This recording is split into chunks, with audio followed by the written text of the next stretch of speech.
Previously on How to Run Away from Sarah. Goodbye, Beijing. Sleeping for 30-ish hours, catch up with old friends. With the last few days in Beijing valuable, night is coming to an end. Good morning, everybody. It's official. This is my view now.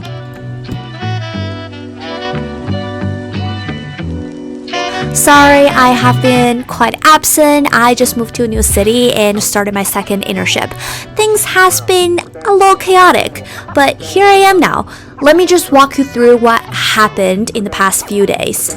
The clips you're seeing right now are from my first day of my second internship. I got up very early. I was super nervous, so I didn't really get to film a whole lot, but things are working fine for me. Actually, much better than I thought. I'm still interning for the same law firm as in Beijing. I just transferred to their Chengdu office. It's located in their financial district. As you can see, this is their view during the daytime. And this is the most charming part of financial district, which is their night view. My goodness, I feel like I'm already in love with Chengdu. Besides that, I feel like the working environment in Chengdu is pretty chill in general, and I vibe with that. I'll show you a clip of my desk as usual, but it's pretty empty right now because I didn't have time to decorate it yet.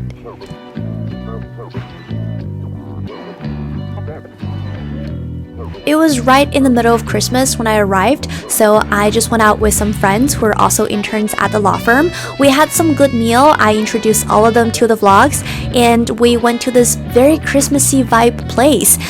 It was very crowded that day, but I think we had so much fun. I'm very grateful for my friends at the law firm because I feel like I'm just a person that's, easily nervous. I can't even count how many cities I have moved to for the past 5 years. Ever since I'm studying abroad, I'm always, moving. I never have a stable place to live, but it's always nice to have people that you know in the place you're moving to because they make you not feel lonely and they give you a sense of belonging. And I think that's the thing that I found in Chengdu.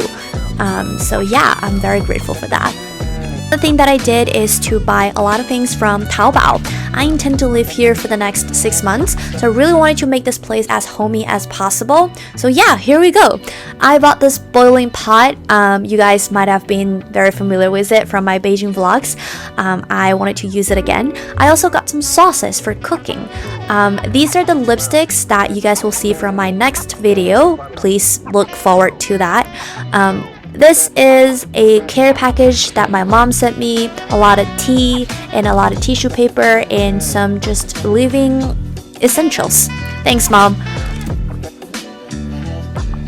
Even though I'm doing an internship right now, it's still technically my summer vacation. I just got my grades back a few weeks ago.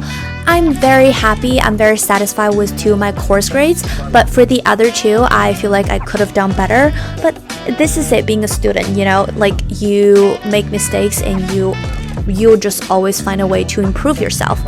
And that brought us to today's sponsor, Cambly. Like any other skills, English speaking needs to be practiced on a constant basis. Although I stayed in the US for 5 years, my ability to speak fluent English has been diminishing ever since I got back home. You guys might not know, speaking clearly is quite different from having a spontaneous conversation. That's because to have a conversation, you not only to react in a snap of time, but you also need to be very familiar with all the slangs.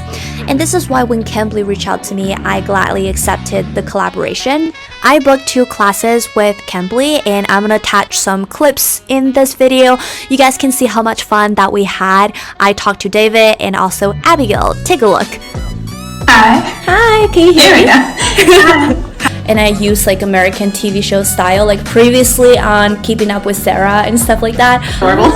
And then you have the people from Saudi Arabia who yes, but I'm not sure if I have free time. So I'm just I'm law school, and I thought about it. I was no free time. So the whole thing is good. So I said, you have a nice package. So I was oh no. You have a nice package. And he just blushed all the way. Oh yeah. To go to law school, but to be taking it all online. The same amount. People are not coming to law school anymore. They're just I can't. I imagine so. Yeah. Because the same thing happened to my brother when he finished his master's degree. I'm gonna attach my conversation with Abigail at the end of this video because I genuinely feel like we had a good connection. I picked her because, like me, she has a lot of interest and she loves meeting new people. I also picked David, and I picked him because he has a very diverse background as well. You can also pick teachers from a lot of different backgrounds with a lot of different occupations. For example, engineer, musician, professor, writers. I think I'm gonna choose some teachers from Australia the next time because I'm about to go to Australia and I wanted to meet some people and also, just talk with people who know the culture. Cambly is an app that hires, English-speaking natives with user like me. All the teachers have English as their mother tongue. You can either pick their origins according to your own preference. Most of them are from the US, UK, and also Australia, but you can also do other countries. If you're very busy, that's okay. The teachers are online 24/7. You can pick according to your own schedule. Honestly, don't be nervous. Sometimes what we lack is the courage to try. All the teachers there are super nice and friendly. As I'm looking forward to my next session, I also got a free trial code for you guys. You can use it to try 20 minutes free conversation with a teacher. I hope you enjoy the conversation. So I have a question for you. So what's like your opinion on people who speak English with an accent?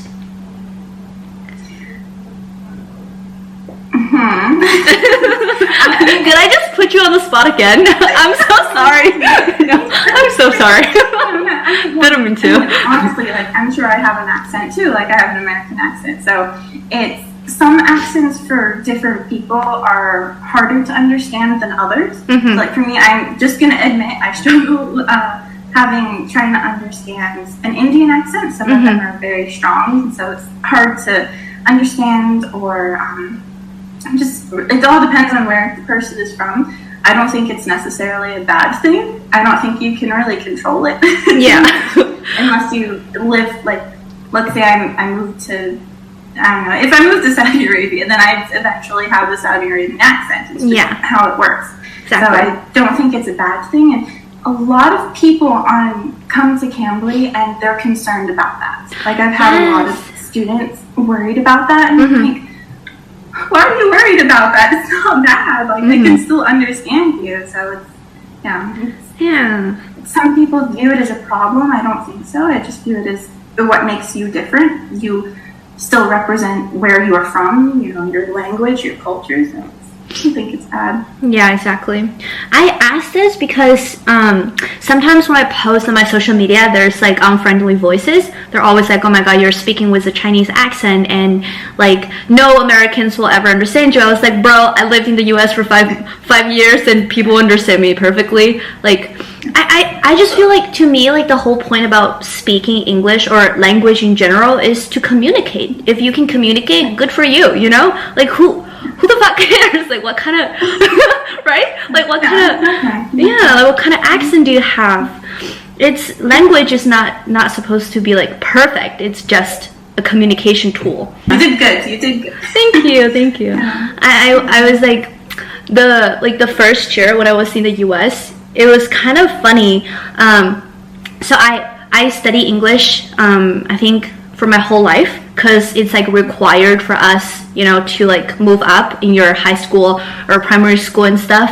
And then because I'm gonna study abroad, so I study even harder for English. But I would say speaking is my strongest point, because we have to take TOEFL. Do you know that standard test? Yeah. So so I actually got a pretty high score for my speaking area. I think the full score is 30 and I was 29. And but the thing is, I arrived in the US thinking, I got this, I can speak. And then I just realized it's a whole different thing. Speaking, practicing standard English compared to, actually speaking with people, communicating with other people. I made a lot of funny mistakes when I arrived. So a lot of them are I don't know. I don't even want to talk about them. I think one of the most shocking thing that happens to me is when people say to me what's up, and that was the first time I heard it. I was like, what do you mean what's up? Like, I was like, what is up? I don't know how to respond to that, you know? They put me on the spot. Because like, from our textbook, it's always like, oh, good morning, how are you? I'm fine, and you? You know, it's always like stuff like that. So you never said, what's up? So I was like, I tried so hard. I asked so many people, it's like, how do I respond to what's up? So they're just like, oh, you can just nod and smile and say, good, what about you? Or how are you? I was like, oh my God, it's just like cultural differences, you know? Yeah. Yeah, that's another thing that is so different and what's good about Cambly and being able to have a conversation. Here we go again. For the rest of your day, have a good meal, good dinner. You too? Yes. You too? Yeah. All right. Hope to see you next time. Yeah, hope to see you soon. All right. Bye. Bye.